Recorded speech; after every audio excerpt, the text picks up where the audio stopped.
பிரியமான என் அன்பு சகோதர சகோதரிகளே, வாலிப ஆண்கள் பெண்களே, கிறிஸ்துவுக்கு மிகவும் பிரியமான அன்பு ஜனங்களே, இயேசு கிறிஸ்துவின் நாமத்தினாலே இந்த நேரத்திலே கூட உங்களுக்கு வாழ்த்துதல் சொல்லுகிறோம்.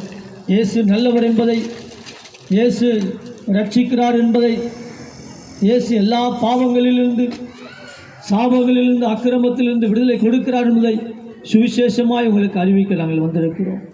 பிரியமானவர்களே, நீங்கள் பார்த்தீங்கன்னா வேதத்தில் வசனம் உண்டு, இயேசுவை நோக்கி பார்த்த முகங்கள் வெட்கப்படவில்லை. இயேசுவை யாரெல்லாம் நோக்கி பார்த்தார்களோ அவருடைய முகங்கள் பிரகாசமடைந்தது. அநேக குடும்பங்களிலே, தனிப்பட்ட சொந்தங்களிலே, அல்லது நாம் செய்கிற வேலைகளிலே, ஏதோ ஒரு விஷயங்களிலே நமக்கு வெட்கத்தை உண்டாக்குகிற, அவமானத்தை உண்டாக்குகிற, நிந்தையை உண்டாக்குகிற, நாம் கண்ணீர் வடிக்கிற அநேக வார்த்தைகள் நம் உள்ளத்திலே வந்து குத்த ஆரம்பிச்சிடும். ஏதாகிலும் நாம் நல்லா இருப்போம், நன்றாக இருப்போம், திடீரென்று யாராகிலும் ஏதாகிலும் சொல்லிட்டா நமக்கு மனமே துக்கமாயிடும். நம்ம என்னதான் நல்ல ஒரு வேலை செய்தாலும் சரி, அல்லது நாம் கம்பெனியில் வேலை செய்தாலும், அல்லது குடும்பங்களில் நாம் இருந்தாலும், நம் சொந்த பந்தங்களுக்குள்ளே ஏதாவது ஒன்று சொல்லிட்டா நமக்கு மனம் துக்கப்படும், மன விசனப்படும், வேதனைப்படுவோம். அதான் இயேசு சொல்லுகிறார், என்னை இயேசுவை நோக்கி பார்த்த முகங்கள் வெட்கப்படவில்லை, பிரகாசமடைந்தது.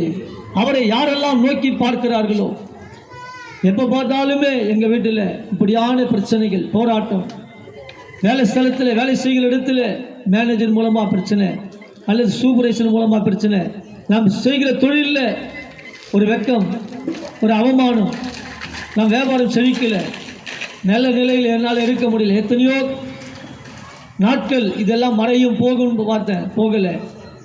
ஆனாலும் இயேசு சொல்லுகிறது, அவரை பாருங்கள். உங்கள் வியாபாரத்தை பார்க்குறது சரிதான், குடும்பத்தை கவனிக்கிறது சரிதான், வேலை ஸ்தலத்தில் போய் வேலை செய்கிறது எல்லாம் சரியாக இருக்கும். ஆனால் இயேசுவை நோக்கி பார்த்த முகங்கள் பிரகாசமடையும்.